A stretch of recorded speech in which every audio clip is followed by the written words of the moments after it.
the fans pack out the grandstand and the best drivers in the world go racing for a golden trophy.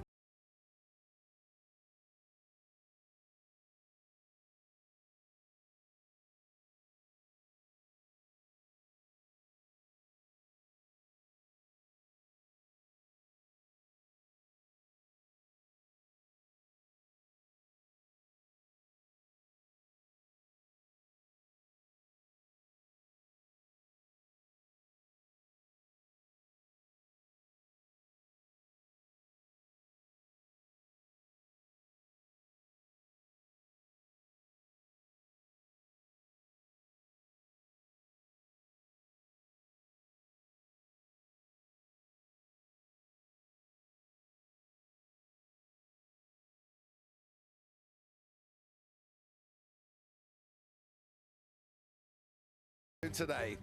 What I do know is that the starting grid will have 19 drivers on it. Sergio Perez starts from the pit lane after changing his power unit out in Q1 here for the second year running. Pierre Gasly will start 19th. He'd already taken on extra engine components and knew he was at the back of the grid. His teammate Esteban Ocon is 18th. Kevin Magnussen out in Q1 here for the 6th consecutive year, starts 17th. Valtteri Bottas starts 16th. Ahead of him, Daniel Ricciardo. Sadly for him, his worst qualifying at Silverstone since 2017. Zhou Guanyu out-qualifies Valtteri Bottas for the first time in 16 races. He keeps Yuki Tsunoda company. He starts 13th. Logan Sargent, best start of the season in 12th, alongside Charles Leclerc. Now that's 2 Q2 knockouts in the last 4 races. Fernando Alonso starts 10th, with Alex Albon starting 9th for the second time this season. Lance Stroll will be 8th, out-qualifying Alonso for the 5th time in 2024. Carlos Sainz has now out-qualified Charles Leclerc in back-to-back races. Nico Hülkenberg starts 6th. His and Haas's first top 8 start here at Silverstone. Oscar Piastri starts 5th for the 5th time this year. Max Verstappen has won here from 4th before. Lando Norris starts in the top 3 for the 4th consecutive race. And then it's an 82nd front row lockout for Mercedes. Lewis Hamilton on the front row here for a record-equaling 11th time. And George Russell with a 2nd pole of this season. And there is the rain hovering in the distance, just to add a bit more tension to this race, Martin Brundle, which could be an absolute cracker. There'll be a few surprises, but it's dry out there at the moment, and the first 13 cars all on the medium compound tyre, as we expected. That's the more durable tyre that'll still warm up reasonably quickly. Zhou Guanyu, the first in 14th on soft, then medium for Ricardo Bottas, Magnussen, Ocon soft tyres, Gasly medium, and from the pit lane, Sergio Perez on a contra strategy on the hard compound tyre. It's 643 metres from pole position to the turning point for the first corner. A corner that is, when you're on your own and everything's set up beautifully, absolutely flat out. It's really, really high speed. No braking zone as such down there, depending on how they're sort of getting, if there's any scuffling going on, any jockeying around going on, they may have to get out of it. But it's a tricky first corner, and everybody knows, certainly in the first half dozen on the grid, how important it is. But Ferrari think they've got better race pace as well than they were able to show in qualifying. Sainz down in 7th, Leclerc 11th. We'll keep an eye on those 2 drivers. Martin Brundle alongside me in the commentary box and at race control today, Karun Chandol. Good afternoon, Karun. Good afternoon, Crofty, Martin, everyone listening around the world. We're set for a fantastic Grand Prix. Just heard some deep radio from Lewis Hamilton on the grid.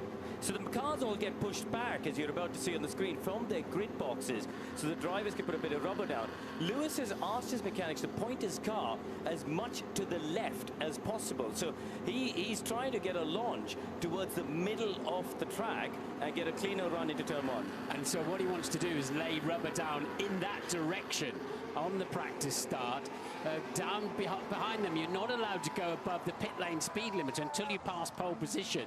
So you can't let it go too much back there. It's just to 50 miles an hour, 80 kilometers per hour. But from the front row of the grid, you can just launch as hard as you want. But second place on the grid here has had some pretty handy starts, David. Just about to say, remember last year, Lando leads, overtook Max into that first corner, and he pointed his car towards the middle of the track as well. So talk us through this start. You've got the 2 Mercedes who are free to race, and that's the instruction from the team. You keep it clean, but you're free to race. And then behind, Lando Norris Lewis and Max Verstappen, and we know what happened 7 days ago when those two were racing against each other. So who comes out unscathed and who comes out ahead? Well, I'm absolutely sure Max is determined to spoil the British trio up front, their chances of winning their home Grand Prix. And Oscar Piastri, I think, will have similar plans. The Aussie down in fifth on the grid for McLaren. But we think Lewis has got a little bit more downforce on his Mercedes than this one of George Russell's. That will come into play should it rain. That will help him a bit. Might hinder him if he's giving somebody else a slipstream and they've got the DRS open behind him. It's a real sort of cat and mouse game around here with how much aero load you put on. You need to get down the decent straights, but you also need to have a car that you can trust through these super high-speed corners like Copse, Stowe and Beckett's. Now, George Russell has never finished in the top 4 here at Silverstone. Lando Norris was the runner-up last year. Lewis Hamilton has won 8 British Grand Prix here at Silverstone. Max Verstappen's won a couple, and he has led the Drivers' Championship now for 50 consecutive race weekends. And this weekend, 480,000 fans have packed themselves into Silverstone, and a record-breaking crowd of 164,000 today, I'm told, by the race organisers. Brilliant effort from the fans. George Russell took them round very fast. Gasly still coming down the hanger straight at the moment. A long way to go. He's fallen away at the back a bit, actually. Lewis hanging George out to dry a little bit, backing up a bit more. They do a prescribed number of burnouts to the grid in the pits. Who's that diving into the pits? Must be Gasly, isn't it? I would assume that is Pierre Gasly, yes. In the Alpine, they've got an issue with the car. You won't be able to ride on board with him possibly at the start. You can with everybody else. Sky Sports app, Sky Sports ID is what you need. Log in now. Team radio and the onboards too. Sky Stream, Sky Q, Sky Glass customers, and now use the interactive button on your remote control. We don't know quite what's wrong with Pierre Gasly. We know that Sergio Perez was starting from the pit lane anyway, and we now have 18 cars on the grid then for this, the British Grand Prix. Round 12, we are ready to go racing at the track that started the World Championship in 1950. It's lights out and away we go. Lewis Hamilton moves over to George Russell, but he's already ahead, is Russell, and will preserve that lead into turn 1. Behind comes Lando Norris, then Max Verstappen and Oscar Piastri, the top 5 all streaming through, and now they can get the brakes on. Russell ahead of Hamilton, almost contact there as Lando Norris has to go off the road. Verstappen round the outside, might nick a place here. Piastri's waiting to pounce. Verstappen gets into 3rd. He's got past 1 Brit, 2 more to go. Yeah, that was a key move from Max Verstappen to put himself on the tail of Lewis Hamilton. No DRS rear wing until the end of lap 1. So it's all about slipstreaming, getting a good exit off the corners. And we know the battles continue throughout the first lap here, so onwards now through Luffield and onto Brooklands we go, and it's Copse coming up next. George Russell leading his home Grand Prix from Lewis Hamilton. It's a Mercedes 1-2. Then comes Max Verstappen, Lando Norris, Oscar Piastri, then Carlos Sainz ahead of Lance Stroll, and Nico Hülkenberg has lost places on this opening lap. Norris struggling to get the tyres up to temperature on that McLaren, falling back a lot into the clutches of his teammate Oscar Piastri. So the McLaren is a bit kinder on tyres, we know, in the longer stints, but it may take a bit longer to warm those tyres up. It should come to them over the next couple of laps. I mentioned Hülkenberg had lost places. He's down in 9th. Charles Leclerc is up into 8th. Yuki Tsunoda up into 12th already, and Alex Albon down in 13th. Zhou Guanyu gets past Daniel Ricciardo for 14th, and I think Alex Albon has a puncture, or was reported a puncture, but he's carrying on, and there he is ahead of his teammate Logan Sargent, the 2 Williams in 12th and 13th currently. Yeah, can't be too much of a puncture at the moment. As you see, DRS now enabled if he's carrying on at that pace and actually made the place back. But Russell then leads from Hamilton. Hamilton having to put a lot of steering wheel in to correct the oversteer in turn 4, the loop. And now you can see Lando Norris beginning to get some tyre grip and confidence from that McLaren. Brilliant weekend start, though, for the two Mercedes. Russell and Hamilton out in front, separated by 0.6 of a second. Hamilton trying to keep Verstappen at least a second behind him, so he isn't under threat with DRS. Alex Albon was reporting a loss of pressure. The team say, no, you're absolutely fine. Continue on your way. And now we'll ride on our way with Lando Norris towards Copse, swinging in at 160 miles an hour. He's got Max Verstappen ahead of him. He is chasing him just like he was last week. Of course, different car in these early phases with over 100 kilograms of fuel on board. And Leclerc will be happy to have made 3 places in the opening lap in the Ferrari that was really out of position on the grid. Very important for Charles Leclerc to do that. Ferrari think they have got pace to do well here, but qualifying just didn't work out for them. Rain in 25 minutes? Well, it's the height of summer here at Silverstone. There's always a threat of rain in 25 minutes. Crowd loving this, though. Russell now 0.6 ahead of his teammate Lewis Hamilton. Verstappen about 1.5 seconds behind in 3rd place. Then Norris, then Piastri, and then Carlos Sainz making his way around club to end lap 3. Stroll, Leclerc, Hulkenberg and Alonso completing the top 10. Tsunoda ahead of Albon, Sargent ahead of Joe, Ricardo Ocon, Magnussen, Bottas and Perez. Pierre Gasly has retired from this race. And Nico Hulkenberg has been noted, this man here, for leaving the track and gaining an advantage at turn 3, I assume, on the opening lap. Yeah, I'm not sure we saw that one. It'll be in a replay. This is the Wellington Straight under the bridge down into Brooklands, a corner that's a minimum 90 miles per hour, just as we were about to see, where they kiss the apex on the inside. Russell then settling down nicely, not quite out of DRS range from his teammate. It is now just over a second now that he's got that up to. And that could be critical for Russell, especially if Hamilton falls back, but he's got a nice gap over Verstappen too. George Russell had to wait until 8 laps from the end to lead the Austrian Grand Prix last weekend. Well, Alex had a big piece of bodywork come off. And that was because Alex Albon had contact with Fernando Alonso on the opening lap. Alonso in 10th where he started. Albon started 9th where he did in Monaco to score his only points of the season so far and is down to 12th. He's lost 3 places. Leclerc has made up 3 places, the biggest loser and gainer on the opening few laps here at Silverstone. And you can see why Logan Sargent can tell what's happening to his teammate, because he is right behind him with the 2 Williams with over 1,000 names on the side of their cars.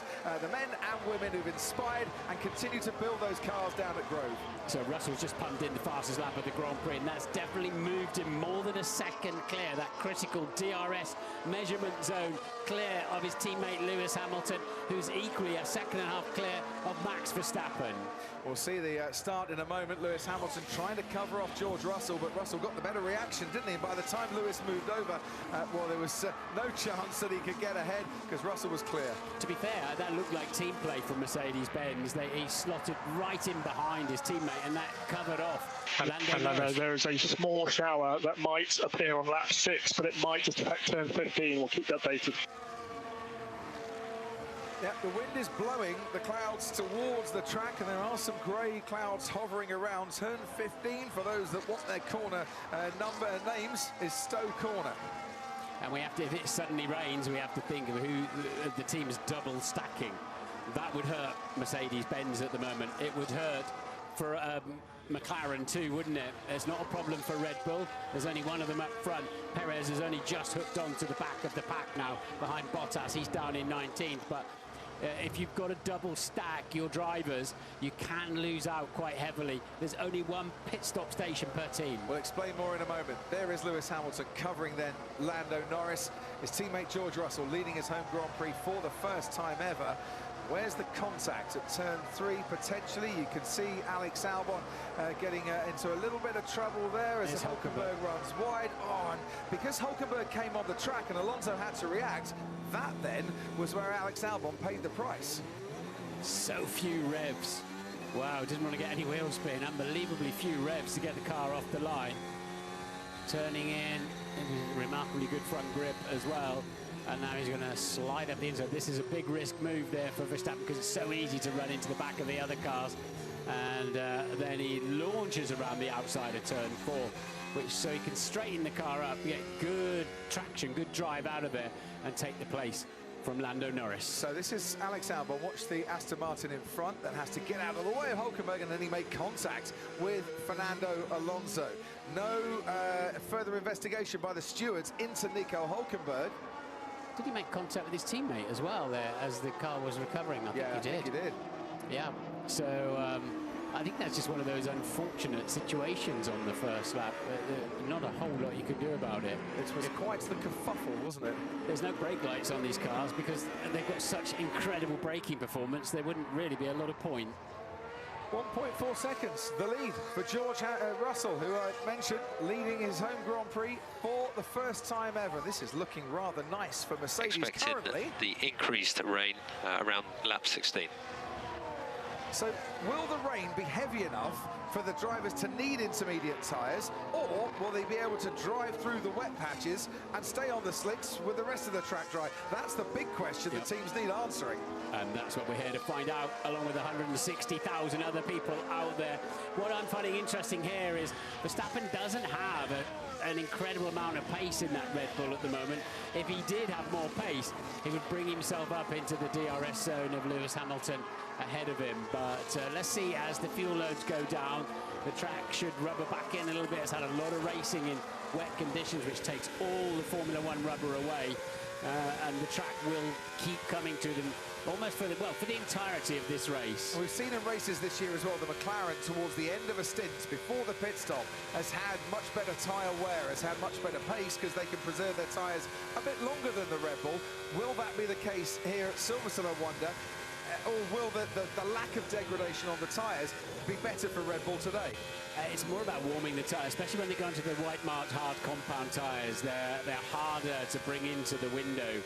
And a tyre warm-up is probably more important than trying to undercut somebody, as we see Leclerc coming up on Stroll with a good look up the inside of Stowe corner. You can pass at Stowe. We see plenty of passes year after year, but on that occasion, Lance Stroll managing to hang on to that 7th place. Nico Hulkenberg, who was the fastest Ferrari car in qualifying, has arrived to join the party here. Talk about David and Goliath. Ferrari versus their customer team, Haas. And Hulkenberg hanging on, isn't he, there, gamely to the works Aston Martin in the works Ferrari. It could be a weekend for the underdog in that particular scrap, couldn't it? You can see the rain in the distance, hovering on the outskirts of the track, maybe blowing over towards Club Corner and Stowe in the Buckinghamshire part of the track. That is where the rain is coming from. Lance Stroll looking in his mirrors to see where Charles Leclerc is coming from, and Charles Leclerc is not making a move into Brooklands. And in the Ferrari garage, Emilia Clarke loving the screenplay that she's witnessing live here at Silverstone today. Top 8 covered by 10 seconds now. Leclerc hanging on to the back of Stroll, but any small error from a long line of drivers will mean they lose a lot of places, from Stroll all the way back to Sargent. Actually, there's a bit of a gap to Ricciardo with another gang behind him. Perez on his hard compound tyres, making a move on Esteban Ocon and up into 17th place. Those laps from Perez, these laps from Perez, will be giving brilliant data for Red Bull for when Max Verstappen has to put the hard tyres on in a little while for his change. You can understand that split-in strategy, because Perez doing a lot of the data gathering, shall we say, for his teammate here at Silverstone this afternoon. As rounds the final corner we go once more. Lance Stroll, Charles Leclerc, Nico Hulkenberg, maybe the closest scrap on track currently, and the battle for 7th, 8th and for 9th. Hamilton and Russell doing a very similar times on the previous lap. Gap stays at just under 1.6, as you can see. So lap 8 of 52 down the Wellington Straight we were going to go, but let's have a look at Daniel Ricciardo, who was behind Zhou Guanyu until he got himself onto that Wellington Straight. Got a really nice slipstream. They changed his power units from this morning after the fire up to an old unit, but that seems to be running quite nicely, and Ricciardo making the move. And this down the inside is Kevin Magnussen on the 1 Alpine running in this race of Esteban Ocon. Ted Kravitz As we see Magnussen finally making that move stick, can tell us what's happened to Pierre Gasly. Ted? It was a gearbox problem, Crofty, so felt it on the formation lap and then had to pit. They can't fix that thing quickly enough to get him back in the race. So bad luck, Pierre Gasly. First retirement of this year's British Grand Prix. The guys starting on the soft tyres, Zhou, who we've just seen fighting with Ricciardo, and then Ocon, those soft tyres starting to go off. So I might see them into the pits quite shortly. For the others, don't put the kettle on around lap 18, because if it stays dry, that's when the pit window opens for them to come in. But keep an eye on the weather. If it does rain, we've been saying all weekend, haven't we, Crofty? Mercedes likes these cold conditions. They're keeping up, staying ahead of Max Verstappen. Lando Norris still on the tail of Max Verstappen, but Mercedes holding their own at the front. And if you're talking cold conditions or cooler conditions, the track temperature has gone down since the start of this race. It was over around about 35 degrees actually an hour before the race. We're down to 26 degrees now. That can have a massive impact, Martin. It can. It's been feeling rather like an October day most of the weekend, hasn't it? Very strange weather here. Rain expected in 7 laps, lasting for 10 minutes. Ooh. How much rain is the key there, and can you tippy-toe around on dry tyres? It's 23 seconds to make a pit stop, 24. You don't want to be messing around on the wrong tyres as Sergio Perez surges past. The soft tyre runners, as Ted was saying, are starting to struggle. They took the gamble to go on the softs, maybe expecting rain or an early safety car. It hasn't happened. That's Esteban Ocon on the softs, getting past Joe Guan Yu, also running those softs. Karun Chandok, to you, what are the teams saying? Are they talking about the weather? They are. That's dominating the chat, but they're telling all their drivers to just manage their pace. That's why we're seeing these gaps, Crofty, up at the front. These drivers are all down in the 131s. They can go quicker if they wanted to, but for any of you joining us for the first time, they manage the pace just to make sure they get the tyres to last to the ideal stint length. And at this moment, they're waiting for the rain. They don't want to make a call to have to pit until that rain comes. Because if the rain is only lasting 10 minutes, well, you don't necessarily want to put the intermediate tyres on if it's only lasted that long. And you also want to make sure that you can put the hards on if it is dry enough, and that's your only pit stop. Yeah. So make sure you've got to widen the window and look after these tyres is the story. And the intermediate, I mean, forget the full wets around here. The high-speed corners here will just tear those to pieces. The intermediates, even there's a lot of energy goes through them. If it's remotely dry, they don't last very long either. So it'll be a tricky decision if they're right about this rain shower. And you have to say the radar very, very clearly shows rain passing over the top of Silverstone. It certainly does, although I'm looking at one flag on the top of an open-air grandstand at the moment, they're hanging quite limply, and then just picks up a little bit of breeze and gusts for a few moments. The wind is not as strong here as it has been yesterday or the day before. Verstappen's been on the radio saying his front tyres are fading a little bit, and he's had 3 slightly more difficult laps compared to the Mercedes ahead of him, and rather confirming that he does not, he's in relatively clear air, he does not, at this stage of the race, have a particularly fast Red Bull underneath him. It's fast enough, yeah, but it hasn't exactly hoovered up the 2 Mercedes, has it, and got onto their gearboxes. Oscar Piastri now has DRS behind Lando Norris. I just wonder if McLaren might think we could let Oscar go here, get past Lando and make a little charge towards Max Verstappen. Might try and unsettle the reigning world champion as we look at the rain coming in towards Silverstone. McLaren think they're in a fight this season for the Constructors' Championship. Could they have 2 working in tandem here to try and upset the 1 Red Bull that's scoring currently? Don't know, but they will definitely have a problem if they have to pit on the When the same rain comes, it's going to be a racing decision of when is the right conditions to take it, so we'll keep it simple. What does that mean? Well, it means we're going to keep it simple, Martin, but we'll tell you how much simpler that's going to be as and when you need to know.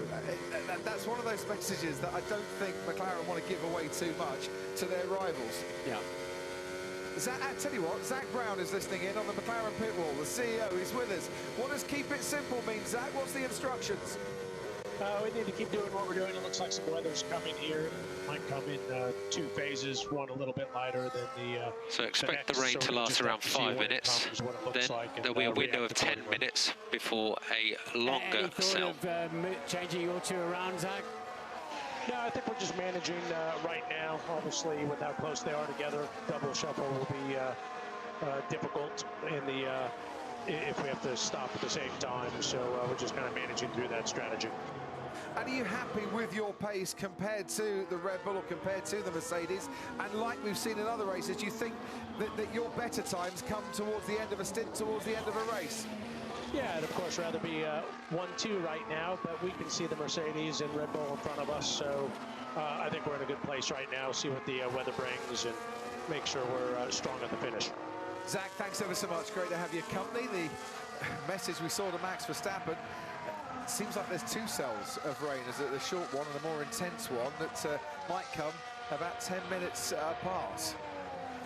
I think the key thing here is knowing how much rain is coming in for how long, but at the end of the day, it has to be the driver's decision, I think, as to when they feel it's time to come in, when they feel they can't manage the track conditions with the information they'll have in terms of what kind of precipitation is expected, length and quantity.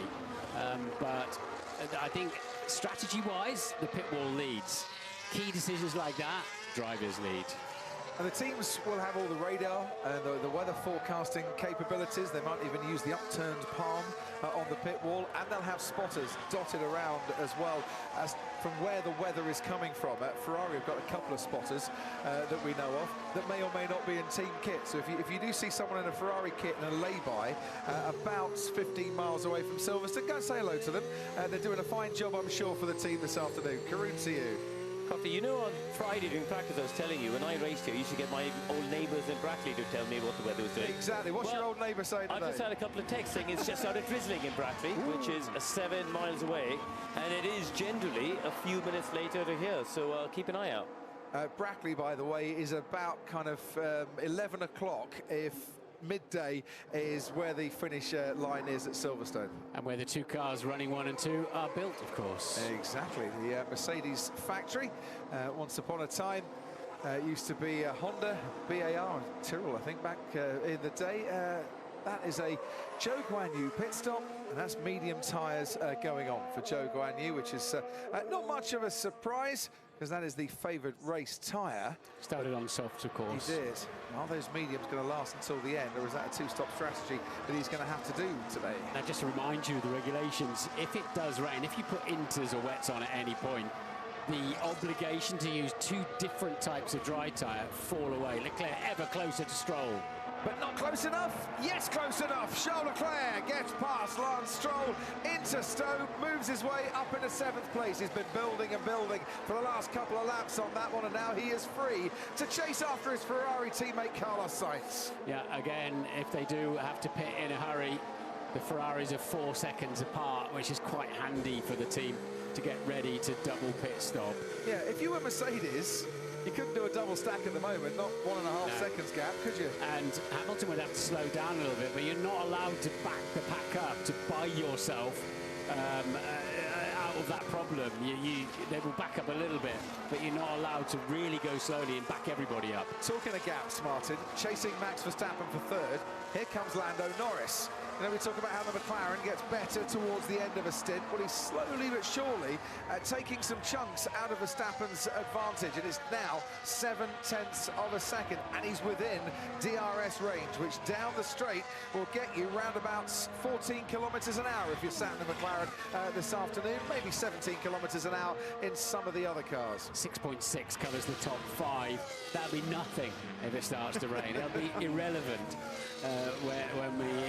if and when we get this rain. And there's DRS once again for Lando Norris, closing in on Max Verstappen, down towards Stowe. I think we're going to get some racing action between the Red Bull of Max Verstappen and the McLaren of Lando Norris. Half a second covering these two.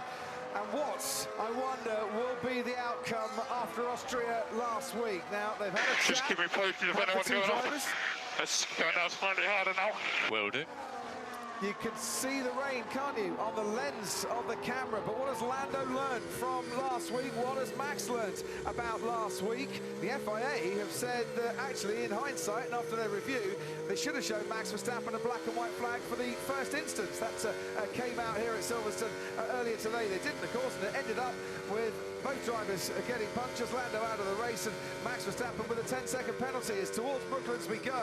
Verstappen harvesting a bit into that corner and getting a bit more energy into his MGU K, which he's going to need to try and defend now, because Norris is right on his tail coming out of Brooklands and down towards Cobb's Corner. Lando Norris picking up the slipstream of the Red Bull, a little bit too far back to make the move, but he's getting ever closer lap after lap. And now it's through Beckett. It goes slower and slower and slower, down to about 135 miles an hour through this right-hander now.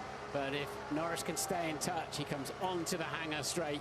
His rear wing will be open. He's quite a long way back, but slipstream as well if he's kept his battery together. There he goes! Here he goes, Lando Norris past Max Verstappen and back up into third place. And Verstappen kept his line true. And Lando Norris dived down the inside, and that's gone down very well with the fans who stand to applaud that. That's brilliant racing from both drivers there. Verstappen just didn't have the pace, though, to defend against the McLaren, which is coming good once again. Norris was, as he was in Spain, really driving intelligently, moving out of the slipstream of the Red Bull through left field and corners like that, kept himself in play, and then used all the tools available to him for a nice clean pass. And you have to say Max was entirely correct in that manoeuvre.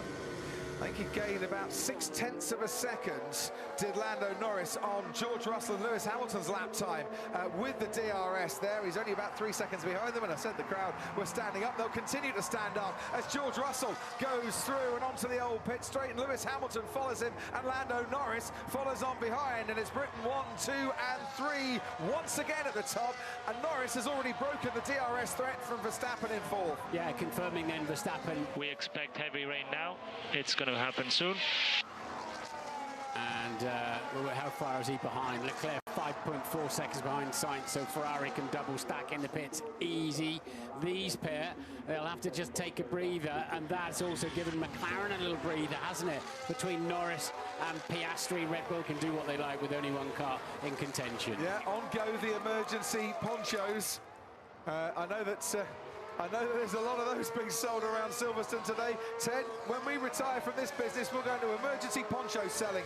Come to Silverstone, we'll make a fortune. I like it, but it's not raining heavily enough, not nearly for wet tyres. Don't go too soon, Ferrari. We've seen you do that before. It hasn't worked out well for you. So, yeah, I think they can survive a few laps before switching to the wet tyres. It's pretty dry still here in the pit lane.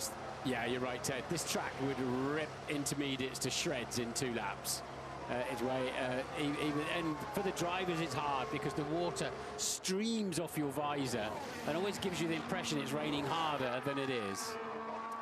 And if you're George Russell, occasionally it's sweat into the mix as well. Oscar Piastri now has DRS on Max Verstappen, and he's gained up to about half a second behind the current world champion. As I mentioned, has been leading the world championship for 50 consecutive races now. Will continue to lead at the ends of this race, but the chasing pack are trying to claw into his and Red Bull's advantage.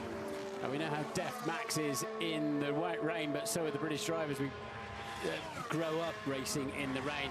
This is a track 6 months ago I'd have said Red Bull would run and hide. Such has been the improvement of McLaren and Mercedes-Benz to make the Red Bull look normal now. 229 points clear at Silverstone last year. They're 64 points clear in 2024. And Max Verstappen is going to see another McLaren swoop past him and into Stowe, and that is getting tricky at Stowe now. And you can see Oscar Piastri not getting the grip that he would have got on the previous lap, but still getting the overtake done. Piastri did well not to throw that into the hedge because he made a lunge, and when he got there, it was a little bit wet, wasn't it? Yeah. That was, and he just hung on to it around the outside. And Max coming back at him now as Piastri treading a little bit more carefully. Yes, for the time being, So it's the not target quite would be to heavy try enough. to survive this pocket of rain, Max, if you can.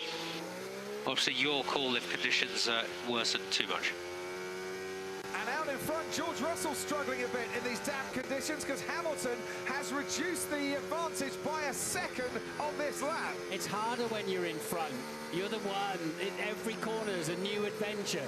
And the driver behind can learn from you all the time, and that's exactly what Lewis is doing. And we know how genius Lewis has been around here in slippery conditions, and he's got a little bit more downforce on the car too, as we talked about earlier on. 2008, he won by over a minute here in the rain, one of the greatest Formula One race victories ever, and he is hunting George Russell down here in lap times that are 3 seconds slower than we had in the dry. That is how difficult these conditions are getting. Yeah, as I say, Lewis can read off the bat. He's got the DRS wide open too. George Russell's vulnerable. George Russell's seen his Mercedes teammate go into Stowe corner and take the lead. It's been coming now for a lap. Lewis Hamilton, the new race leader at the British Grand Prix, swoops past George Russell and is reveling in these conditions. Yeah, he's got the confidence, he's got the grip. You can see how the car's snaking around as he's trying to apply the throttle.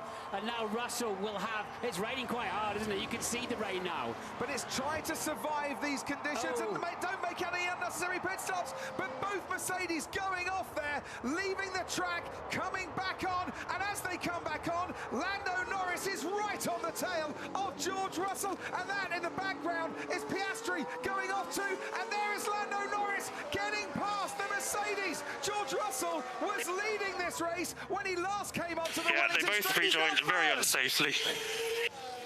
I don't know how else they could have rejoined, to be honest, when they kept to the left-hand side of the track. I know what Lando Norris is saying, but he's got the grip at the moment. The McLaren's suddenly looking handy, aren't they, in this situation? Right, DRS has been disabled because these low grip conditions make it a little unsafe to have the DRS, but it looks bone dry through Copse. It is a lot wetter in other parts of the track. And that's key. If you can keep tyre temperature, somebody's gone very wide in the background there. What was that? It's just going through the S's. If you can keep tyre temperature through a third or half the track, you can survive the rest of it. It's when it's getting wet all the way around, you go more slowly, you lose temperature. Therefore, you go more slowly. It's a snowball effect. Hamilton extending his advantage. 1.2 seconds clear. Lando Norris is under pressure from George Russell, and all three of them, in fact, all 19 running here, under pressure from the elements as Norris now towards Vale, putting more pressure on Lewis Hamilton. Norris got tremendous grip coming out of Stowe corner there. He got a lot of confidence. So, as I said, every corner is a new adventure. Hang on, we've got Norris down the pit straight on Hamilton. Norris in towards Abbey. Lando Norris leads the British Grand Prix.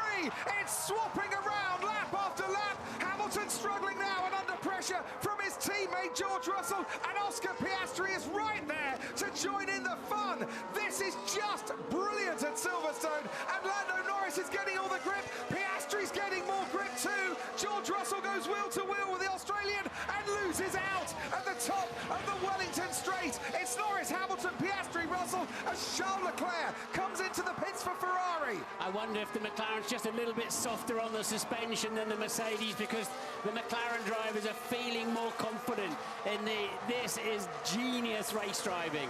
The skill you need to keep these cars under control in these conditions is immense. McLaren, Mercedes into Copse we go. Oscar Piastri just has to back out, and it shows as well just how important it was a few laps ago, 7 laps ago, for Norris and for Piastri to get past Max Verstappen, because now they're battling these Mercedes and seem to have the better conditions to do it. And for the lead of this race, and now Lewis Hamilton under pressure from Oscar Piastri. It's Norris in the lead. Into Stowe we go. Piastri on the inside. It's a McLaren 1-2 as Lewis Hamilton has to make way. Yeah, no DRS. They say if it's slippery and it's more dangerous, then why let the cars go faster down the straights? Kind of rational, I guess. So that's why you're not seeing those rear wings opening in these conditions. Lando went wide through Maggers. He's not having everything going his own way, but he is surviving out in front currently. Hey, Luce, we think it's time to jump to Inters. Let us know what you think.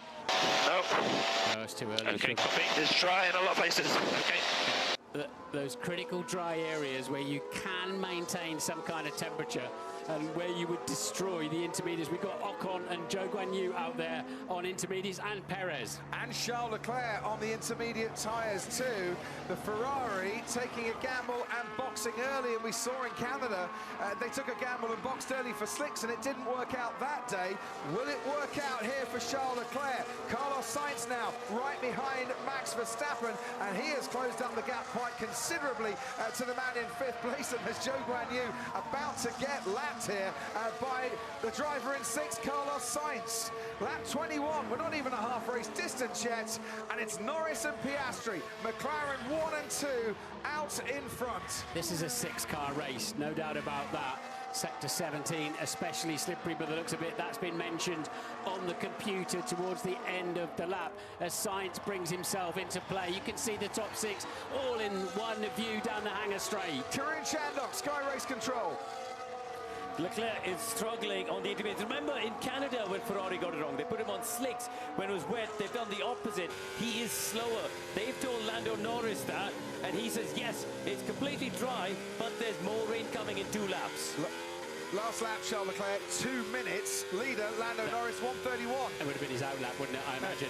But Sainz, 3.5 seconds quicker on the previous lap than Lewis Hamilton was. And on this lap, they're all back now into the low 131, 132s. This is not intermediate weather. They look like they've survived this shower. This is the first cell. They were expecting 2, and it was. Instructions were survive this It's too dry, man. It's too dry.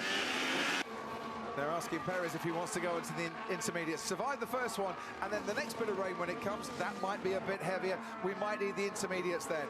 Hamilton was 4 seconds faster from one lap to the other. That's the side kind of, you know, I talk about it's an adventure every corner, every lap. That's it, and feeling that grip, that sort of sixth sense you need to understand where the grip might be, and is really important in these conditions. So the Sergio Perez team radio, I've just looked, he is on the intermediate tyres, so he's just saying, that's Lewis Hamilton going backwards. Not quite sure what's going on there. I promise you, he's not going backwards on the track. But let's have a look at the moment that Lando Norris took the lead of this race. At the corner where he took the lead last year, moving past Max Verstappen, and in very different conditions in 2024. And his teammate Oscar Piastri then picking his way past one of the Silver Arrows, George Russell, who led the opening stages of this race and unable to cope with the McLaren around the outside. Yeah, George nearly lost the back end of the Mercedes. That's half on the grass for Piastri. He doesn't give up, does he?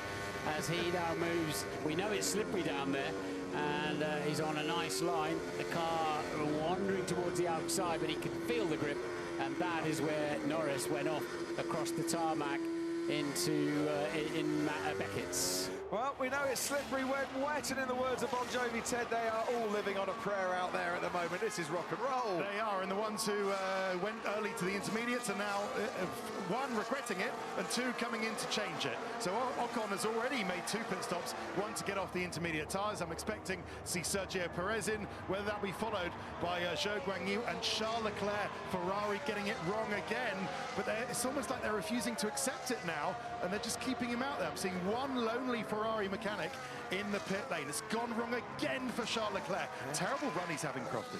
He's carried on as well, not pitting, Ted. Something I've said in 27 years of commentary, be on the right tyre at the right time. Because if a pit stop costs you 23 seconds, but you're hopelessly on the wrong tyre, it's irrelevant. What'll be interesting, Martin, after the race, we'll find out who made the call, Charles Leclerc or the team. Yeah, absolutely. But as I said earlier on, that moment is a driver's decision. Only a driver can know, with information of what weather's coming his way, how the track is, metre by metre, corner by corner. He's the one pulling 5 times the force of gravity, and is dry enough now to re-enable the drag reduction system rear wing opening. Which they will be telling Lewis Hamilton to try and gain a couple of tenths in his battle with Oscar Piastri, because then he will have the advantage of that DRS down the straight. Kevin Magnussen getting past Logan Sargent and up into 12th. And only Pierre Gasly, and a suspected gearbox issue, is preventing us from having the full complement of 20 cars racing here at the British Grand Prix. Tricky tricky, treacherous conditions. A handful of laps to go. Track now drying out. And who knows, will we get any more rain coming in between now and the end of the race? I'm looking to where the weather was coming from, Martin. There's blue skies over there. It does look a bit better, doesn't it? So we have a 6-car race now. This is the beginning of this 30-minute batch of rain, so we just have to find the right time to stop. Well, they're seeing something different to what we are out of the window, but we can see that. Yeah, that's a different view, isn't it? Karun Chandon, have you looked a little further to the left? Is there more rain coming? Well, the same neighbours told me the larger cell, sorry, has passed through, heavier, but it has come through, so it is coming. And I'm looking out the window here, Crofty, the rain has restarted again, so it is coming. Yes, it is. We can see it now falling on the Sir Lewis Hamilton straight, the main straight here at Silverstone. But they're about to catch the Red Bull of Perez on intermediate tyres. What's this replay all about? I said that Kevin Magnussen had got past Logan Sargent, and there is confirmation of him doing just that at Stowe. Zach Brown listening in on the McLaren pit wall. Zach, what an afternoon. You're 1 and 2 at the moment. How are your nerves? They've been better. It's exciting, but it's a pretty nerve-wracking exciting. Rain is coming, so and with how close our two cars are to each other, pitting at the same time will be a challenge. So we just got to see when the rain hits how bad it is. Can you double stack though? Are your drivers too close together to bring in at the same time to go on to intermediates if you need them to? We would definitely lose time double stacking them right now. But if the rain was heavy, you got to weigh up how much time you'll lose by keeping one out. So that'll be the calculation we have to do when the rain hits. Thank you ever so much, Zach. We'll get back to you in a little while. Martin. Yeah, that's Leclerc on intermediates being lapped now, and slow. So intermediates are still not the right tyre, but unfortunately you might find out they are the right tyre in Copse Corner or something about 170 miles an hour as Leclerc gets out. Well, I don't know if he's got out of the way or just had no grip to take the corner, and you have got to feel for Charles Leclerc here. This must be like taking part in a Formula 1 Grand Prix and feeling like you're racing in an F3 car. Indeed, and Sainz with DRS now behind Max Verstappen, look, and the two sister cars are both about to be lapped of these two fighting. That's how topsy-turvy this race is. Ted. I've been counting it up, and now Charles Leclerc and Sergio Perez have both lost 20 seconds in the last 3 laps, and you need 20 seconds to make a pit stop. This is the Formula 1 equivalent of sticking your fingers in your ears and go, la, la, la, I'm not listening. It's too early for it to see it. Anyway, Piastri wants to carry on dries though, Ted. Yeah, it's dry in the pit lane at the moment. Little bit of drizzle just started. Some posh brollies out there over in the hospo opposite us. There's enough rain for brollies and ponchos, but not for these heroes. We are on board with Carlos Sainz as his teammate Charles Leclerc makes way, gets out of the way, and Carlos Sainz gets his foot down. The Red Bull harvesting all the way towards the end of the straight there. Oh, is that a rain light now? Could have been a rain light now. He's got his rain light on now. They're the same lights. Carlos Sainz applied the brakes there at the exact spot that he normally does, and found out, Martin, that it was a bit wetter than it was on the last lap. Yeah, cost him a couple of 300 metres, didn't it? So what else is going on out there at the moment? So now it's 12.5 seconds covering the top 6. This rain has put Verstappen and Sainz back a little bit away from the lead battle. Talking at the lead, has Lando Norris had a bit of a moment on this lap, because Oscar Piastri is right on his tail.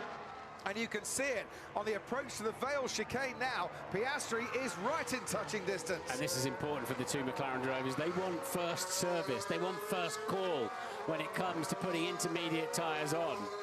And they're free to race as Max Verstappen is called into the pits by Red Bull. The two McLarens carry on their way. The two Mercedes of Hamilton and Russell carry on their way. And both Verstappen and Sainz are into the pit lane. Yeah, because they're in the 1:40s now. That's beyond. They were doing 1:38s on intermediates in practice, but they won't last 5 minutes in these conditions, the intermediates. That's the problem. Have Red Bull and Ferrari got it right with Verstappen and Sainz, where they got it wrong with Perez and Leclerc, and have McLaren left their drivers out just that little bit too late? Look at this, Hülkenberg and Stroll now coming into the pits too, and Verstappen and Sainz back out onto the track. Alonso stays out, Tsunoda stays out, and Albon too. So Norris going around the outside, the karting line where you get all the clag, all the debris that's come off the tyres, gives you a little bit more grip. This is when you don't really want to be on the racing line. Now we're getting spray coming off the tyres. We must be getting very close to it now for the pit stop. And surely the top four are going to have to pit at the end of this lap, but they're all very tightly bunched up together. This is imperative for the outcome of the race, that the pit crews get their jobs done properly and the drivers stop on their marks properly and actually get to the pit lane properly as well. So if they're pitting, Piastri needs to back up now a little bit. He is he? He needs to back up now a little bit and buy himself some space. He will not be hindering the Mercedes. The call is there. Box, say McLaren. No, they've left him out. And they've left out Oscar Piastri. They have brought in Lando Norris. Mercedes bringing in Lewis Hamilton and George Russell. They could have backed Piastri up without hindering Hamilton and bought themselves some space there. Ted, down to you. This is such a tight call that McLaren boss Zach Brown is actually off his seat in the pit lane with his hand upturned to the sky, wondering if this is the right thing to do. It's that close. A very, very nice pit stop. Lando is on the intermediates, but I can fully understand Lewis also onto the intermediates, but I can also understand someone thinking they might give it a go. George also on the intermediates now. It's starting to brighten up. I'm starting to think Karun's neighbour in Brackley had the right idea. Well, here's how it stands. Piastri leads the British Grand Prix. Lando Norris second, from Lewis Hamilton third, Verstappen fourth and Sainz fifth. George Russell now down into is fifth, ahead of Carlos Sainz. Well, Russell had to wait, didn't he? Russell had to wait for service as they relap Perez there, and that's what's put him behind. So that coming in a lap earlier has helped Max Verstappen, has brought Carlos Sainz much closer to George Russell. But what is this going to do to Oscar Piastri, whose gap out in front is only 7.5 seconds, but you lose 20 seconds for a pit stop? He could well find himself, Oscar Piastri, down in fourth place by the time he pits. Yeah, Norris is catching Piastri really quickly, isn't he? But again, it would have been better, I think, to waste a few seconds while they swap the equipment over. Only, just remind you, one pit station per team. Unless, of course, great call for the Inter. Come on, we're back in the race here. They are indeed. Verstappen obviously made that call, and it's all got an awful lot tighter, and Verstappen might find himself ahead of Oscar Piastri. When Piastri does come out, he's had to wait an extra lap because they couldn't double stack, and into the pit lane he comes too, and that doesn't look healthy. Struggling to slow it down. That's why he's got no tyre temperature at all now. He'll struggle to slow it down in his pit box as well. He'll have to approach that very carefully indeed. And he'll rue that they weren't able to just... He could have lost a second and a half, 2 seconds down the back straight and not have hindered Hamilton, and then lost another couple on a pit stop. Would have been a better bet for Piastri. Piastri led this race, had to pit a lap later than his teammate, comes out behind Carlos Sainz in 6th. McLaren got it wrong with Piastri. They continue to lead the race with Lando Norris, and it's now Norris, Hamilton, Verstappen, Russell, Sainz and Piastri the top 6, with everyone on the this is our time. Tyre. And is it hammer time at Silverstone? Our time, I think he called that one, but yeah, it is. We know how good Lewis is in these conditions, but then so is Lando Norris, so is George Russell. Verstappen's got a pretty deft touch here. I'm going to imagine they'll close back up a little bit. I hope they do, because we had a great little race going on there, didn't we, until the stacking. So, lap 29 out of 52, and we've had the first round of pit stops for the field, and they've gone on to the intermediate tyres and it's swapped things around a bit. But if the rain is going to last until lap 40, will these intermediate tyres get them to the end of the race, or will the track dry up so that you have to pit in the latter stages? 12 laps after the rain has stopped. When does it get too dry, I wonder? This race is far from over yet, even though they were predicting a one-stop strategy. And for Toto Wolff, does he now see a situation where Lewis Hamilton can close the gap on Lando Norris and Mercedes can get back to leading this race? Or are they wary of Verstappen in third? Are they wary of the pace of Norris out in front? Well, Mercedes were quick in the rain, weren't they? But I thought in the so-so conditions that the McLaren looked the better car. There were two McLaren drivers. Remember, when it first started to get a little bit wet, looked more confident. I don't know if the suspension's a bit more supple, what it is, downforce, what have you. And Lando there weaving around to get a little bit more temperature into those intermediate tyres. They come out of the blankets at just 60 degrees onto the car. They're not allowed to cook them anything like as hot as the slicks. So now the top 6 are covered by 18 seconds after that little episode or two, and Piastri has gone from the lead to 6th. So I tell you who looks a little slower in the top 6 currently, and that is Max Verstappen, a 1:41.5 on the last lap. Norris did a 1:40.2 and Hamilton a 1:40.4. Weather alert says the rain is ending in 15 minutes. Russell was in the 1 minute 40s as well. Sainz did a 1:42.4. So Perez has been in and said his tyres were damaged. His inters had gone. So the left rear was reluctant, shall we say. And so that's the problem with the intermediate tyres. He put those on lap 20, on lap 19. They did 10 laps, did the inters, and they were finished. So if it doesn't rain much more, our leaders are going to want to get rid of these tyres they were so desperate to put on 5 minutes ago. Yeah, quite. Lap 31 of 52. It's a day for the Brollies. It's a day for the brave. And the British weather has thrown up an absolute corker here at Silverstone. Right, tyres are taking a lot. Copy that, Max.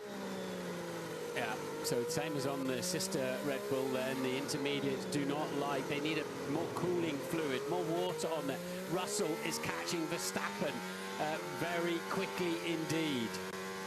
Verstappen struggling, I'm told, through Brooklands and through Luffield as well, getting the power on through Woodcote and that part of the track, where his intermediate tyres not giving him the grip that he would like. Leclerc and Perez stopping twice in this race. They were early onto the intermediate tyres. It wasn't the right time. It cost them a huge amount of time.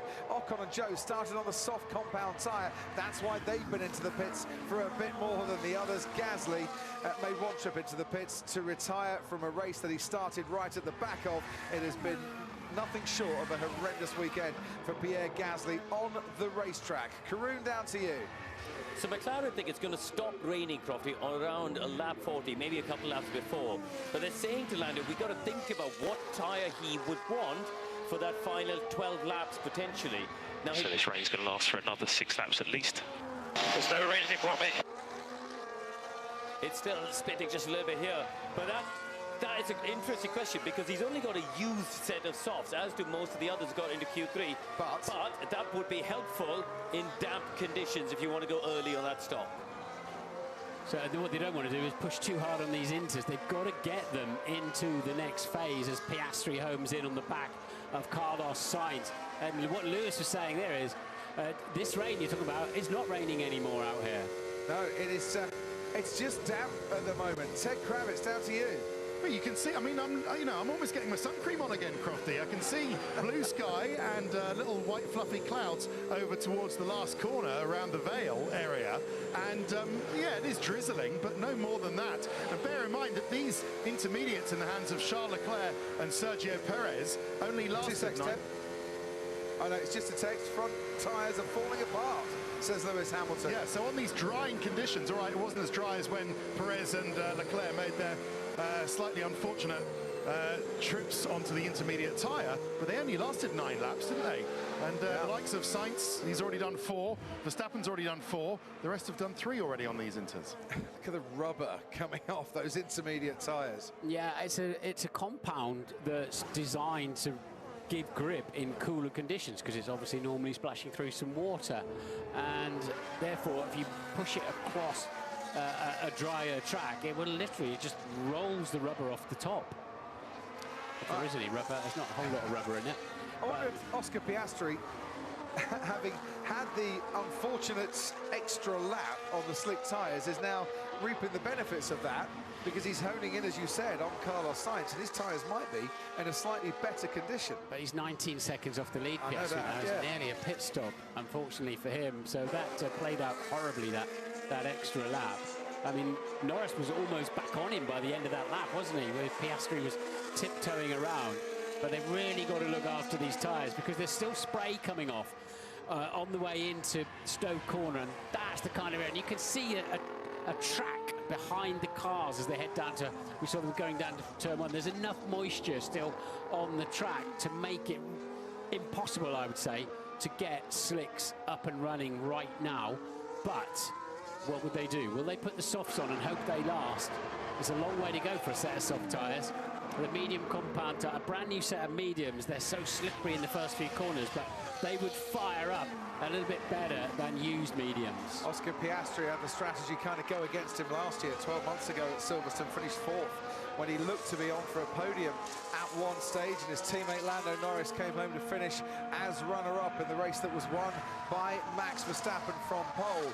Pole at the moment, George Russell currently running in 4th place. Verstappen started 4th and he's up now into 3rd. Hamilton started on the front row and he's 2nd currently ahead, behind Lando Norris, who's gone from 3rd to 1st and leads this race by 3.5 seconds. But it is so slippy and so sticky and treacherous out there for the drivers.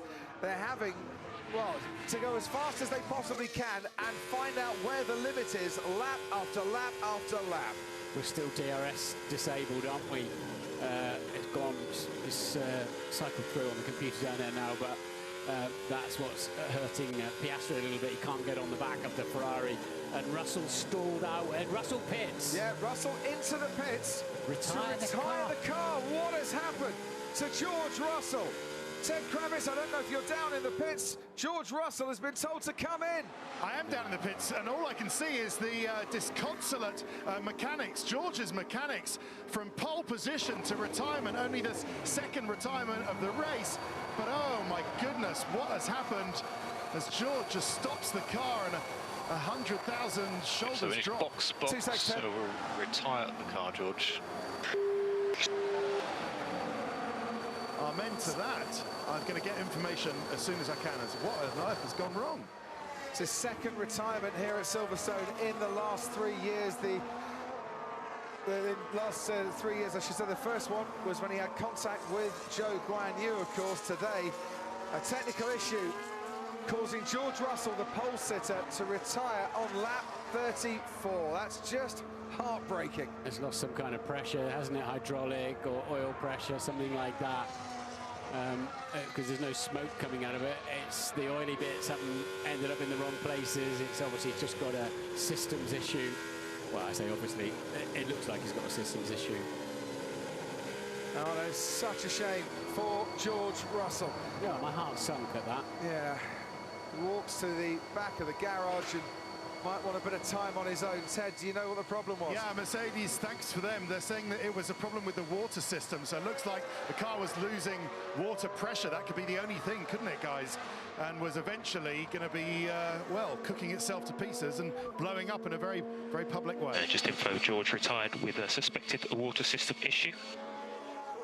Not really much Lewis can do, but about that, that's just the kind of mechanical thing that happens from time to time. But, well, the irony, Crofty, on a day like today, a water system issue. I wonder if anybody else is going to have issues with water later in the race. Well, but I think George Russell is the only person at Silverstone to be affected by a lack of water this weekend. And that's just horrible for him. Oh, dear. So, Verstappen, fastest man out on the track last time around on a 1:42.4, 6/10 quicker than Norris up front. He's currently 9.8 behind Lando Norris. Kevin Magnussen's camera can't see much. I assume he can see more. He's sticking to the track at the moment. But I tell you what, so we need box. Not only did he see that, he felt that as well. That's a good save from K-Mag. Slippery out there. Whoa. Sheer terror makes you get that one back. Yeah. Well done to Kevin Magnussen, currently running down in 11th place with Logan Sargent just behind him, about 3 seconds off. Nico Hülkenberg and the other Haas, by the way, running 6th. And throughout all this, we should say Nico Hülkenberg on the cards at the moment for a second 6th place finish in 2 races, which is a magnificent achievement at a Silverstone race where last year Hülkenberg finished 13th for Haas. Magnussen had to retire. Rain ends in 6 minutes. Just very lightly pattering down on the Sir Lewis Hamilton straight currently, where we are now with our race leader Lando Norris and the man behind him, Lewis Hamilton. Who takes another 7/10 bite out of Norris's lead. Hamilton on a charge. Yeah, now this might be hammer time. Bono teased that one about 5 laps ago. Verstappen has lost pace to the front 2 over the last few laps. Carlos Sainz on the last lap, on lap 35, half a second slower than Verstappen. Oscar Piastri now under 2 seconds behind in 5th place.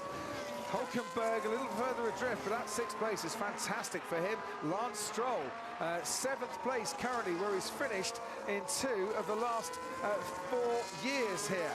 Then comes Fernando Alonso, Aston Martin on for a double points finish at their home Grand Prix. Tsunoda and Albon now up into 10th place for what could be a 2nd points finish of the season. Umbrellas going away. Our commentary box, sun is coming out. Norris being told he's losing time. So Norris being told about the Mercedes strategy, and Karun Shandong, McLaren do have an extra set of new medium tyres, which could be very beneficial here. It could be. I mean, the sun has come out, and we saw in the past how quickly the circuit can drive. Fast corners, you can energize the tyre. Do you risk a new medium over a soft tyre, which could be tricky for the initial couple of laps, Crofty, but as the stint unfolds, it could come back, and this is a track, of course, you can overtake on. It's a long way out for a set of soft tyres, though, isn't it? Yep. If you put them on lap 37, lap 38, but we're getting very close to that moment. Massive slide from Lando Norris heading in to the pit straight. He collected it up nicely, but that will have caught his attention.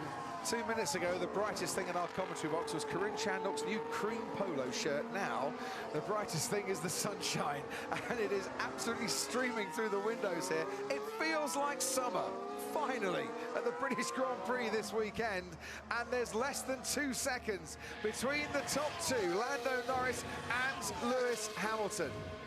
You'd go medium, wouldn't you, from here? If you had a decent set of mediums there. He collected the curb on the inside. That's what upset the car. There we go. And yeah, he just takes that bit of curb there, loosens off the rear axle, and he had to get out of the throttle.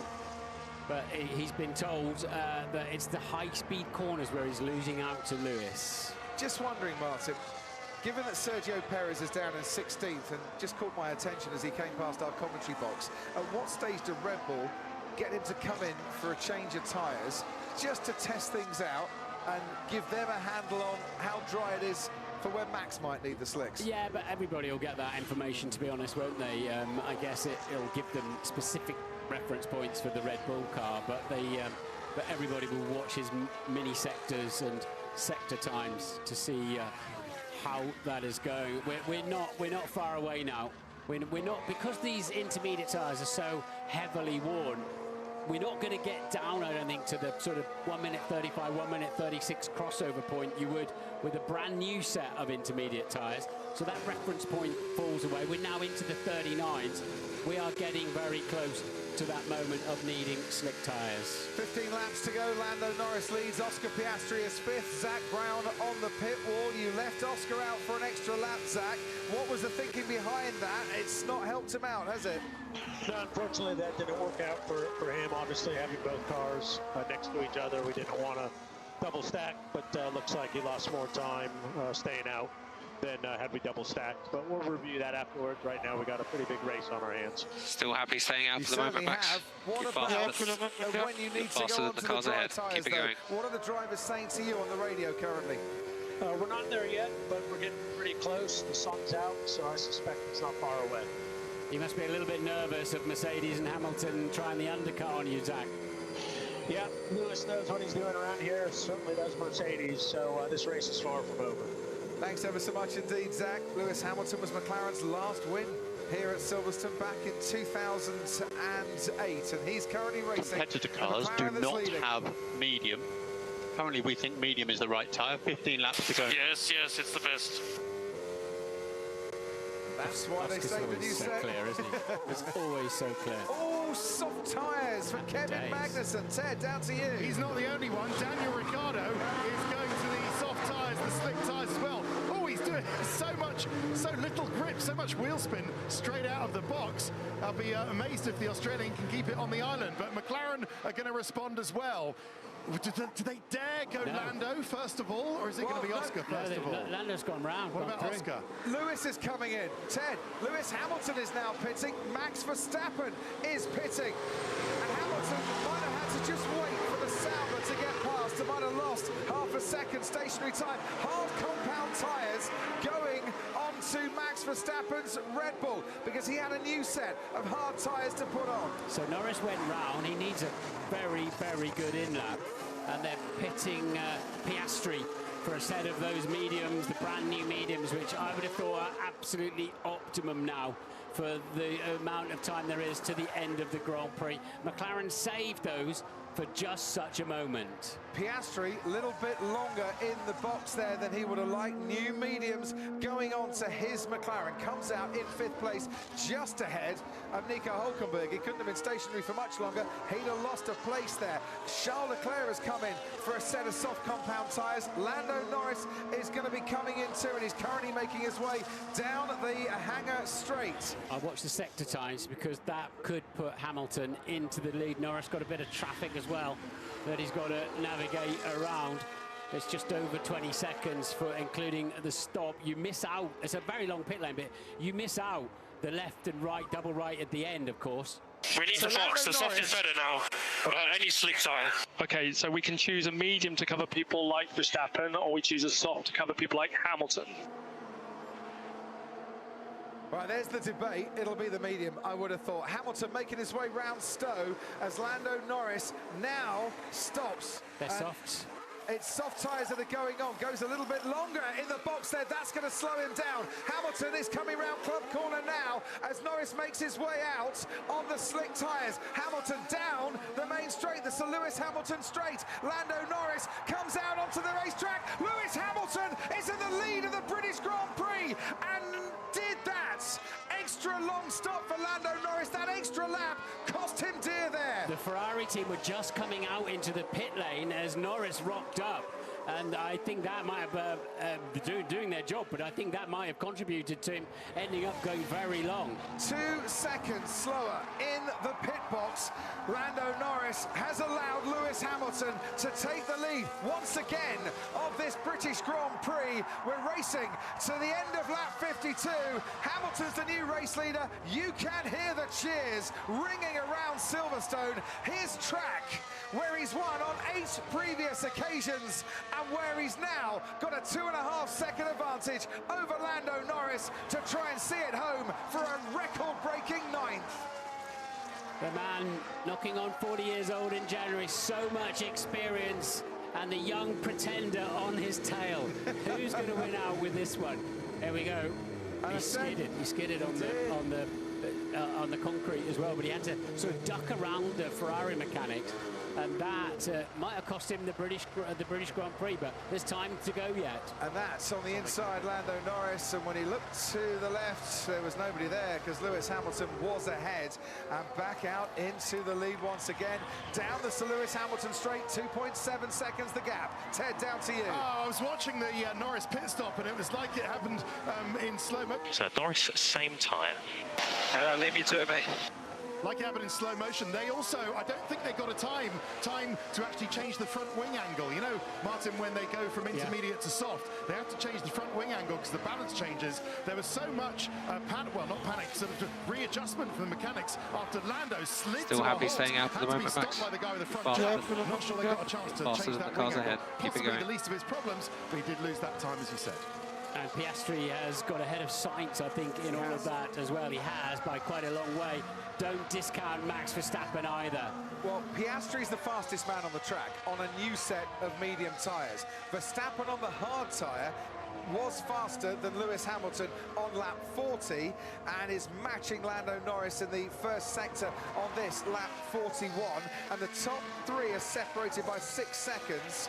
Oscar Piastri is going to need about 1.5 seconds of pace advantage over Hamilton and Norris to get close to this one. Now Verstappen's fired those tyres up and survived the crossover point. He's sitting pretty on those tyres in that car. He must be very happy with life, Max Verstappen, out there, because these soft red marked tyres of the two in front of him are going to start hurting.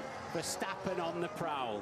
Yesterday was the 16th anniversary of his first British Grand Prix weekend. For some strange reason, I wrote down that today is 945 days since Lewis Hamilton's last win.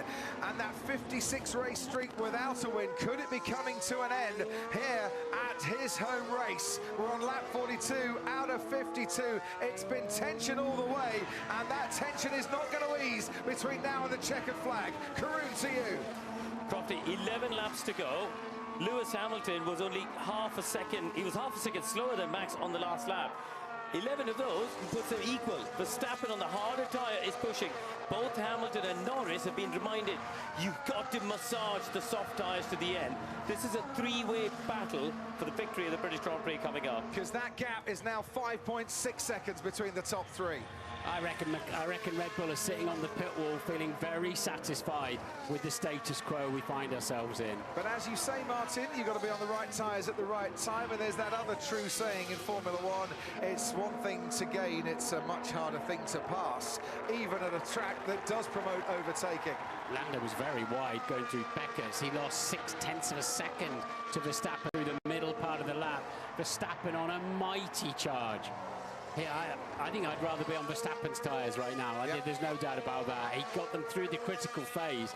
I'm surprised McLaren didn't go medium. Really surprised they didn't go medium. Well, given that Oscar Piastri made the call to go on that new medium tyre, why did Lando Norris decide that the soft tyre was the one to go on? I think Mercedes didn't have that choice. They didn't have another new set of mediums, although they could have gone onto the hard tyre had they have wished. But they gave him the choice. He wanted to, do you want to cover Hamilton or do you want to go on the mediums? He wanted to cover Hamilton, but whether at that point, the question wasn't, do you want to cover Hamilton and Verstappen?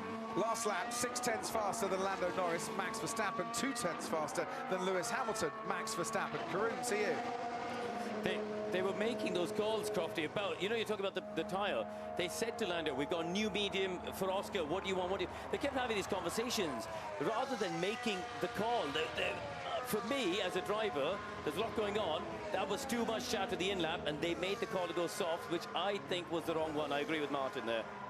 So 8 minutes past the hour, they enable DRS, and that could be critical for Norris and Verstappen. And if they can get anywhere near this man, Lewis Hamilton. Well, what he needs is that extra few tenths of a second lap that the passion of a home crowd can give a racing driver. And what he's getting at the moment is a battle with Lando Norris where he's been 0.2 down in the first two parts of this lap, and where Max Verstappen has been a few tenths up on him. Hamilton crosses the line. We're out now on lap 44. Car number 44 leads this race. He's 2.1 seconds clear of the man in second. Norris probably charged his battery up a bit for an attack. He took 0.5, took half a second out of Lewis Hamilton there. This might come down to how long, if Verstappen catches Norris, how long it takes him to get past him, and if that can give Hamilton a bit of breathing space. And with all this going on, Oscar Piastri, 11 seconds off the pace, is still lapping quicker than the front two, but not Max Verstappen. Carlos Sainz is 11 seconds further back, but not producing some poor lap times. He's doing all right, actually, in 5th place. Hulkenberg still in 6th for Haas, which is a mega achievement for them. Stroll and Alonso, 7th and 8th, Tsunoda and Albon, 9th and 10th. Yeah, Norris is matching Piastri's times on the two different tyres. That's fine, as long as they hang on. Through Maggots and into Beckett's we go, weaving from side to side through these great S's. Meanwhile, onto the hangar straight, Lewis Hamilton with that dry line now. We're seeing signs of damage on the front left for the cars ahead. And are those soft tyres starting to degrade a little bit? Because that's the other conundrum. How long do these soft tyres last? At the start of the race, didn't last very long at all for Ocon and for Joe, but there was a full tank of fuel in the cars then. What they're hoping is that Mercedes and McLaren, they won't grain up too much, and Hamilton and Norris can preserve that advantage. Verstappen now only 4.4 seconds behind the leader, catching them once again. 3 tenths to Hamilton, 4 tenths to Norris. as they ebb and flow with charging their battery, then deploying it. If there's anyone in the house not watching what's going on the track here at Silverstone, tell them to stop now and gather around your TV sets, because we are in for one of the most thrilling finishes here at a racetrack that produces thrilling moments year after year after year. It is Britain, say England 1 and 2. It is Holland riding in third on the week where England and Holland do battle in the semi-finals of the Euros.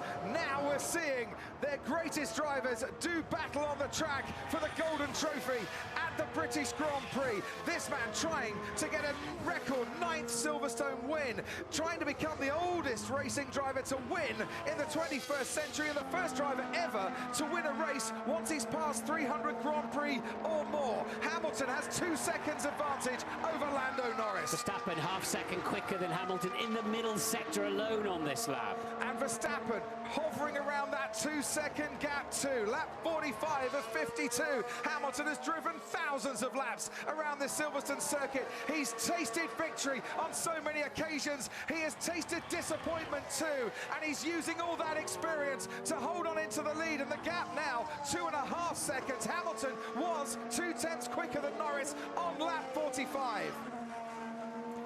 Yeah, that was a good lap from Lewis on a 29.4, but he still lost 0.3 to Verstappen. Verstappen then, as I said, I think this is going to be about how long it takes Verstappen to get past Norris as to who's going to win this Grand Prix. And I get the feeling that Norris's tyres are starting to go off a little quicker than Lewis Hamilton's, and might not be able to defend too stoutly for too much longer against Max Verstappen.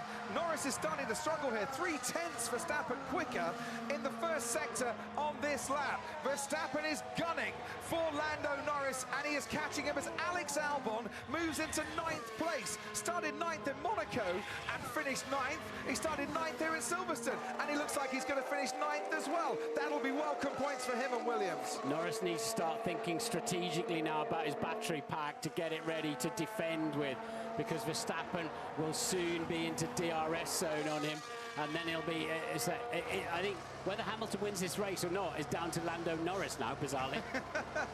Well, working in tandem maybe to have a British 1-2. And what a man to defend against, Max Verstappen, the championship leader. But here at the halfway point of this season, he knows hanging on to that championship lead is not going to be a formality for the rest of the season. The closing pack are catching up, and he's behind 2 of them at the moment. Verstappen just starting to get into the dirty air zone behind the McLaren now.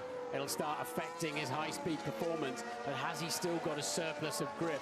Once again, he still took a little bit out of Hamilton and quite a lot out of Norris on the previous lap. Driver of the day, Lewis Hamilton, currently heads that one. It's between Lewis and Lando and Max for the driver of the day. More importantly, it's between Lewis, Lando and Max for 25 points and the win and the chance to stand on the top step of the podium here at Silverstone this afternoon. Into Cots we go with Lewis Hamilton and Lando Norris and Max Verstappen. 3 great drivers, 3 great cars and 1 great corner. Detection point for DRS is into here. He was 1.3 seconds behind. He looks all of that, doesn't he? So I still don't think Verstappen will get his rear wing open. There's a detection point. Where was he? He was 0.9. He was. He's got the rear wing open. He made it up through Beckett's. 17 kilometers an hour of extra pace down that hangar straight. But Norris going maybe a little bit wide there, but I think Norris was charging up his battery to use to defend, and he's got back out of that DRS threat for the moment. 5 laps to go here at Silverstone. If you've got any fingernails left, I would be utterly amazed at this moment.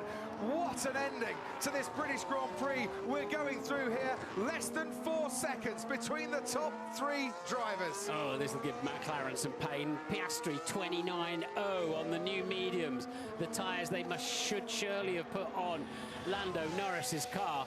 and they would have been enough, I think, to put Norris right in there with Hamilton. 11 times in his career, Lando Norris has finished in second place. He has got an almighty battle on his hand to get a 12th second place here as Max Verstappen all over the back of him, coming out of left field, and now around to the straight, he's catching him. I don't think Norris will have a prayer down the hangar straight this time around. With DRS on the Red Bull, he's going to have to get feisty. He's going to have to return the compliment of last weekend, is Lando Norris, to really defend that second place hard. We saw a move earlier in the race. Lando Norris on Max Verstappen at the end of the hangar straight and into Stowe. Are we going to get a role reversal here? Verstappen's gaining. Norris wants him to go round the outside. Verstappen goes round the outside. He couldn't defend against Max Verstappen. Norris has to concede second place. Verstappen moves up, and he is now 3.3 seconds behind your race leader, Lewis Hamilton. And that then was the relatively easy pass with DRS. And so Verstappen actually gained time, I think, passing Norris, not lost it. So now it's a straight fight to the end of the Grand Prix between two old and sometimes bitter rivals. Well, we haven't seen Verstappen and Hamilton at the sharp end for a while. We're going to see it now. And he got the perfect launch, did Max Verstappen, out of Chapel, picked up the slipstream, had 17 kilometers an hour extra pace advantage. Lando did the right thing, moved once and over towards the inside to try and force Max around the outside, and the Red Bull had too much pace for that to be anything other than a formality for the man who's led the World Championship for the last 50 consecutive races and who's taken a 10th out of Lewis Hamilton on this first sector of this latest lap. Yeah. And we'll watch this closely. We'll watch each sector unfold now. And as you say, just a 10th in the first sector. So the gap remains at 3.3. Then it's quite a long, it's a 36.0 Hamilton, 35.9 Verstappen, only a 10th. They've dropped Norris now from that. So at the moment, Verstappen 2/10 up on this current lap. And that's not enough to catch Hamilton. It certainly isn't. The banners are out for Lewis Hamilton. Team LH, never ever have they given up the faith that their man would stand on top of the podium again, and it has been quite a while, but there are now just 3 laps to go before he gets the chance to do it again. And what an emotional occasion this is going to be. Rowan Atkinson, well, it's no laughing matter for him or for anyone else. Watching on from the Mercedes garage, I would imagine there are no smiles yet at Mercedes. The job is not done yet. So Hamilton's got 4 back markers ahead of him. Make that 3. Perez has moved out of the way, which is the right thing to do for him. But now he's got to get through Ricciardo, Magnussen and Sargent. He'll have a clear track to the end of the Grand Prix then. Round we go once again. Lewis Hamilton on to the old pit straight, where he passed the checkered flag 16 years ago to win his first race here at the British Grand Prix, and into Copse and now into Maggots, where he produced that stunning double overtake in GP2 all those years ago to show the world the potential he had, and where he has produced some epic drives over the years to show the world he's still got it. Ricciardo needs to get out of the way there. He's obliged, as soon as he starts getting blue flags, he's obliged to get out of the way at the first opportunity, and he's done that. Verstappen's gaining on this lap, but he is not gaining by enough to make this a pressure last lap of the race. 2 to go. Hamilton's lead at the moment, 2.8 seconds on that last lap. Verstappen was 4/10 faster than Lewis Hamilton. He needs double that and a bit more. Yeah, Norris falling back, not quite into the clutches of Piastri, but 3rd and 4th from McLaren at the moment. They're going to feel this is another one that got away from them, unfortunately, for the Woking team. But at the moment, Lewis Hamilton's got it covered, hasn't he?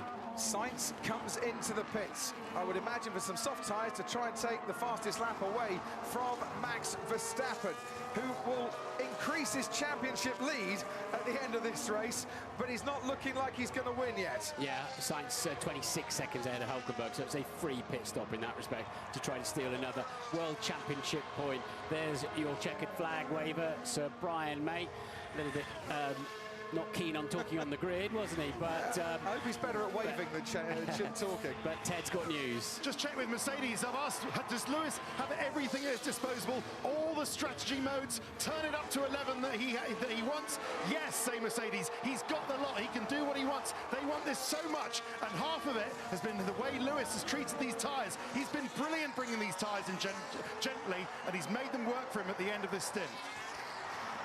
Questions get asked from time to time, don't they, about Lewis Hamilton, who at the age of, what, 39 years and 182 days? Is he past his racing prime? I think today, Martin, that question has been answered. This is prime Lewis Hamilton at his prime real estate. Yeah, Saudi Arabia 2021 was his last victory. It's been a lean patch for Lewis, a tough time, as he told us in the interview in our pre-show. But he's done absolutely everything right today, hasn't he? And once again, Piastri then in the 28s now. 2 seconds faster than Norris on those new mediums. Oh, that's just putting salt in the wounds for McLaren. We've had 5 different race winners in 2024. There are only 3 race winners different in the whole of 2023. We are on for a 6th different race winner. And if I dare say it, a 6th of the best. This has been a tremendous performance today from the man who started on the front row for an 11th time here at Silverstone and is on for a 9th Grand Prix win at his home race and a 15th consecutive, 15th Silverstone podium, a 12th consecutive podium. He is the man who raises the bar, who raises the stats, who takes things to stratospheric levels, and he's only got 3 corners now. He can see the crowd standing and giving him that round of applause. He is ready to kickstart the celebrations. 8 times we've said it before. Here's a 9th for you. Lewis Hamilton wins the British Grand Prix. What a victory. Hamilton is back. Superb. What a superb drive. Such difficult conditions, kept it all pointing in the right direction. Lost out here, gained there, but when it mattered, he crossed the line first. The celebrations in the grandstands and the celebrations in the Mercedes garage, the drivers will hear that. It's been a wretched, wretched week for the fans in terms of the weather, but the sun comes out after 52 laps and they can celebrate in the sunshine. It's a home win, it's another win for Lewis, and it's the first driver ever to pass 300 Grand Prix and take a victory in what is his 344th Formula One Grand Prix. Verstappen on the scene to be the first to congratulate him. I'm sure Lando Norris is doing exactly the same. He played his part too in a terrific race. Yeah, and Sainz did get fastest lap. Get in there, Lewis! You're the man! You're the man! Oh, mate, I have been waiting for this. Jeez. Thank you so much, guys. It means a lot. It means a lot to get this one. A big thank you to all the fans here. Love you guys. Yes, mate. We will prevail. We never give up. And what a sign off for our joint trajectory here on the British Grand Prix. We couldn't wish for anything better. His last British Grand Prix as a Mercedes driver earns him his 150th podium finish for Mercedes. 17 years since his first victory. That's a long time to maintain fitness, commitment, dedication. Whew. Get your breath back after that. 36% of the votes for Lewis Hamilton. Yeah. Almost as much of the share of the vote as Sir Keir Starmer there. Down to Ted in the pit lane. 7 days ago, you said we will win a race with Lewis this year. How did you know? Well, I kind of felt, but that it would come like a fairy tale here in Silverstone. British Grand Prix, the last one, Mercedes and Lewis. Fantastic. In those kind of conditions, and with George out of the race, would you have betted on anybody else? How close, how fearful were you of Verstappen potentially on the right tyre closing down? Well, he was closing down for a while pretty quickly. And I know there was Norris in between, so that was advantageous. Really good. We'll speak to you later. Well done, Toto. I'm amazed Toto Wolff could actually manage to talk, given the emotions that I think are going on for a man, you know, and the relationship that he's had with Lewis. These are special, special moments, and the marshal's given Lewis Hamilton the Union flag as well. And you'll forgive the partisanship just a little bit here. This is great to see for Formula One, for British motorsport, and for a man that has given so much to British motorsport and to the fans for so many years. 9 times a winner here, as we've said before. There's certainly some emotion going on in the cockpit, judging by the radio call, and why not? Absolutely, why not? That's a tremendous performance. You know, that was a... This one means a lot to us all. I love you, Bono.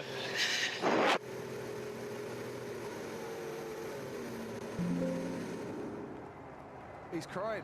Absolutely. That was a racer's race. Yeah. At McLaren, I'm sure Lando Norris will sit down with Will Joseph, his race engineer, and the rest of the team and say, why didn't we go on to the medium tyres at the end? The soft just didn't work for him. Red Bull got it right with Verstappen. It was soft or hard, and they went on to the new hards, and that worked for them. But that is for our race debrief as well. That is for Simon Lazenby and the team to also talk about for the moment. Just look at these scenes. And he can scarcely believe what has happened this weekend. The only race that he led prior to this for more than one lap was the sprint race in Shanghai. He had a couple of stabs at it. The rain came in to make it difficult, and then he rose to the top.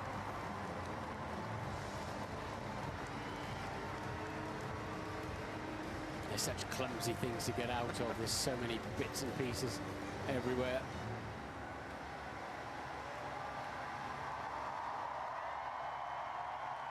I'm sure as a youngster, Lewis Hamilton would have been dreaming of a British Grand Prix win. I'm sure as a more mature man, he would have been dreaming of when that next British Grand Prix win would come. This is going to be some celebration as he dives into the arms of his team. Spare a thought for George Russell, who could easily have been up there with Lewis, celebrating on the podium, and a suspected water pressure issue robbing him of a finish in the Grand Prix, his home Grand Prix that he started on pole. And where there is despondency and despair for him, there is elation and joy on the other side of the garage. And for Red Bull, a briefing. Max Verstappen does increase his championship lead, beating Lando Norris, his nearest rival. Hamilton moving to within 1 point of George Russell now. It must be said, that was a great drive by Max Verstappen, and a very fair drive all the way through there. Absolutely. Had just a bit of everything. And now we get sunshine behind the top three. Piastri finishing fourth for McLaren, less than 5 seconds behind his teammate in the end. Carlos Sainz, as you said, Martin, took that point for the fastest lap. Nico Hülkenberg can rightly start a party at Haas tonight for their second consecutive 6th place finish. And that moves Haas to just 4 points behind RB now in the Constructors' Championship. Lance Stroll and Fernando Alonso were 7th and 8th, and a solid drive for them, and Stroll was only 8/10 off Hülkenberg at the end. Alex Albon scores his second and Williams' second points of the season, and Yuki Tsunoda gets the final points, coming home in 10th place. And yeah, they've been through it all together and will continue to go through it all together. That a real heartwarming moment, father and son.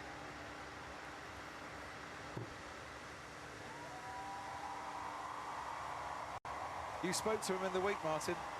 Was he predicting a British Grand Prix win? No, he was hoping for one, but he was like, yeah, we've got work to do. I don't think we can win it, but he has. He was like, our car's much better. We trust our car. We're enjoying driving our car more now. But as I said, that was a racer's race. That was not straightforward at all. Not a textbook race. It was one where you had to think on your feet and control the car in some hugely challenging conditions. Perez and Leclerc were early drivers to go onto the intermediate tyres. It wasn't the right time. They finished 17th and 14th respectively. Going to take a while for the interviews today. Fair play. He's not had a chance to celebrate in front of his home crowd since 2021 for the victory.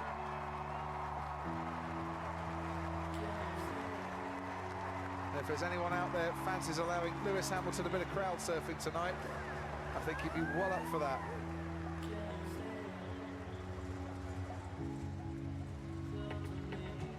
Well, the podium awaits, but Jenson Button has the microphone in his hand. Let's hear him now. Firstly, with your third place driver, Lando Norris. I'm sure very mixed emotions here in front of the home crowd. It looked like you were the man to beat out there. Your skill in those tricky conditions, getting to the front, was exceptional, but not the result you were after. Yeah, no. I mean, first of all, congrats to Lewis. That crucial decision at the end, he just did a better job on, so hats off to him and Mercedes, so they deserve it. It was tough. It was enjoyable. It was fun battling these guys, and these tricky conditions are always, you know, like on a knife edge, and you're risking a lot. So many things good, but a few too many letdowns today. And yeah, as a team, I don't think we did quite the job we should have done or good enough. But still lovely to be on the podium here in Silverstone. What I love about you is I just said to you, your time will come to win the British Grand Prix, and you said, I don't want time. You are ready. You are ready, aren't you? I don't know. I mean, I'm not making the right decisions, you know. At the same time, I blame myself today for not making some of the right decisions, but I hate it. I hate ending in this position and ever having excuses for not doing a good enough job, but I'm so happy. I'm still going to enjoy it. I think we still did so many things right, so many positives, but especially here in Silverstone, the one place I would love for everything to go perfectly. It didn't today, but I'm good. We'll come back stronger next year and try again. Cool. Thank you, Lando. Big round of applause for Lando Norris. Thank you.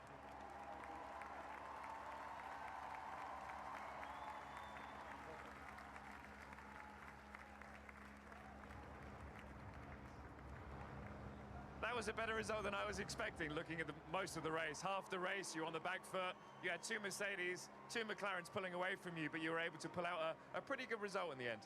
Yeah, I mean, we just didn't have the pace today. I was, slowly dropping back when it mattered in the beginning. So it didn't look great at some point. I was really thinking, like, are we going to finish 5th, 6th? But yeah, we made the right calls. Going from the slicks to the inters, and then also from the inters back to the slicks. I think it was every time the right lap. And yeah, then also at the end, the call from the team to be on the hard tire instead of the soft was definitely helping me out. That's why I think we also finished 2nd today. So it could have been a lot worse, but with making the right calls, we still got onto the podium, and I'm of course very happy with that.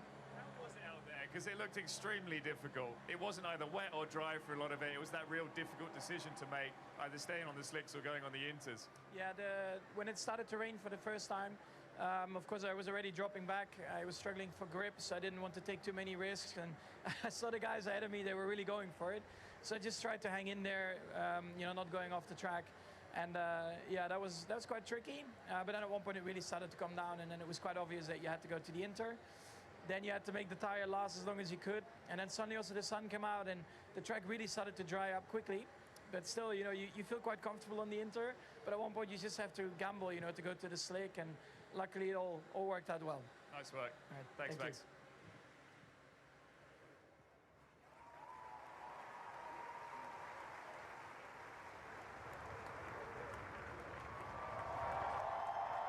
British Grand Prix. I've witnessed, obviously, your whole career in F1 and the achievements you've had, 104 victories now, but I've never seen you quite this emotional after a race. Yeah, I can't stop crying. I think, it's been since 2021. I just, every day getting up, trying to fight, to train, to put my mind to the task and work as hard as I can with this amazing team. And this is my last race here at the British Grand Prix with this team. So I wanted to win this so much for them because I love them. I appreciate them so much. All the hard work they've been putting in all of these years. I'm forever grateful to to everyone in this team, everyone at Mercedes and all of our partners, and then otherwise to all our incredible fans. I could see you lap by lap as I was coming round, and there's just no greater feeling as to finish at the front here. It seems that the last 2.5 years, it's been 2.5 years since you won a race. I never thought we'd say that about you. You seem to always be able to get a win every single season. You've put on a brave face. It's been impressive to see, but you can tell when you're such a winner, it's tough, right? It's so tough, I think, for anyone. But I think the important thing is just how you continue to get up, and you got to continue to dig deep, even when you feel like you're at the bottom of the barrel. I mean, there's definitely been days between 2021 and here where I didn't feel like I was good enough, or whether I was going to get back to where I am today. But the important thing is I had great people around me, continuing to support me, my team, every time I turn up, and see them putting in the effort that really encouraged me to do the same thing. And otherwise, my fans, when I see them around the world, they have been so supportive. So a big, big thank you to everybody back at the factory, everyone here. I love you guys, and God bless you. They threw everything at you in that race. Weather, cars on track, everything. You came out on top. Yeah. Congratulations. Thank you so much. That's it. Thank you, guys. I think, Martin Brundle, we just had a little snapshot there into the dedication and the effort that goes into producing days like this. Absolutely, and you know, to maintain fitness, a lot of the youngsters now he's racing against early to mid-20s. He's 39, as we said, and the fitness regimes, all the technical stuff, the travel, all the things you have to keep your motivation to do after so long at the front, and all the pressure, the mental, physical pressure. Really snapped into a 9, huh? Like, there was like 2 laps before I passed you. Bounce. Yeah, and that's on the curve. Yeah.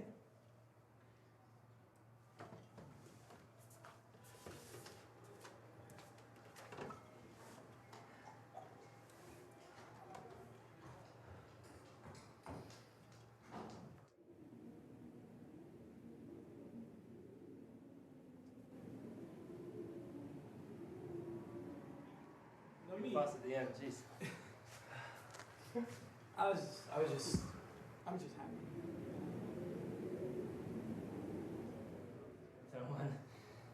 So when it started raining, oh, you both before you came by me.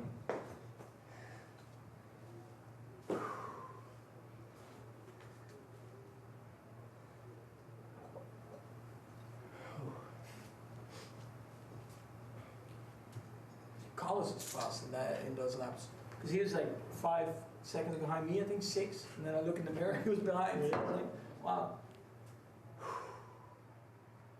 Stay that one lap too long. Tell me about it. That was. That's where we really made a difference. Were you on soft as well? Yeah. Yeah, but I digged way harder. Even if I came out 3 seconds ahead, you it had would have 2 won. new mediums. I know. Yeah, well, I'll be excited medium. Oh yeah, you could have gone to the medium. New medium would have been faster probably. My tire was digging at the end. Yeah. I digged up 10 laps before you did. 2.5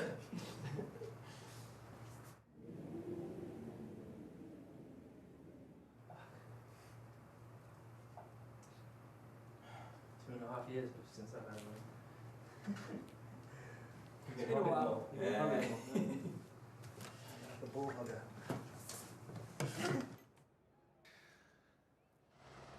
So the drivers having time to do tyre chat in the cool-down room.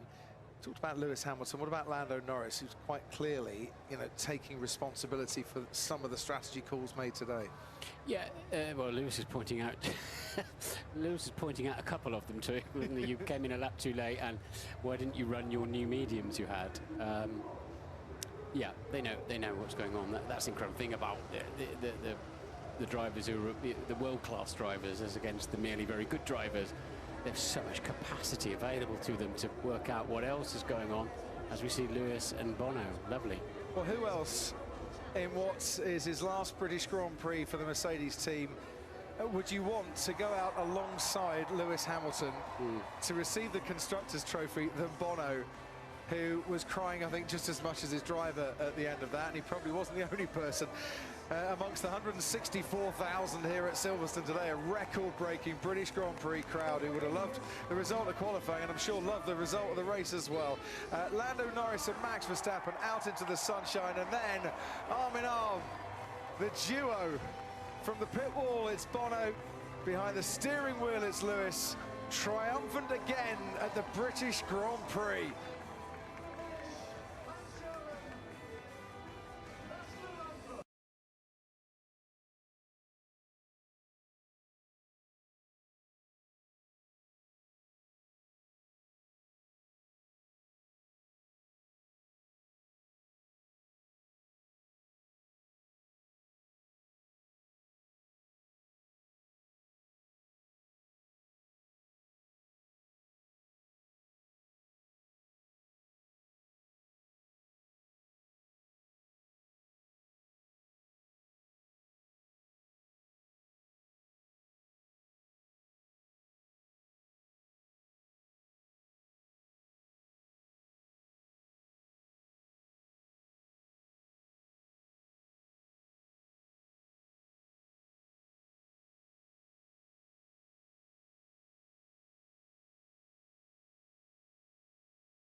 Plenty of smiling faces underneath the podium. We saw Lewis with his dad, Anthony Hamilton, and Carmen, his mum, here as well. And we saw a big embrace from mother and son.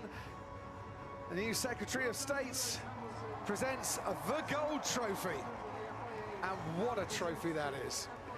I know, to think he's got his name on it 9 times now. I mean, that's inconceivable in this business. It's a record for the most wins at a single circuit for Lewis Hamilton, the first driver ever to win 9 times at a single event. Constructors' Trophy, my mate Luke presenting that one today to Bono. Drake to Bono, love it, who deserves to be up on the podium. Everything that he's gone through and everything he's helped with Lewis Hamilton to achieve over the years. Lord Hayne presents the runners-up trophy to Max Verstappen. And Lando Norris will get from David Richards a 3rd place trophy. Could have been a lot more today, and I'm sure the gold trophy will go his way one day, but it's another podium, but no smiles for Lando Norris today. Such are the standards he sets himself. What a British Grand Prix it was then. Lewis Hamilton beats Max Verstappen. England 1, Holland 0. Gareth Southgate and the boys, it's over to you on Wednesday night now. What a British Grand Prix this has been.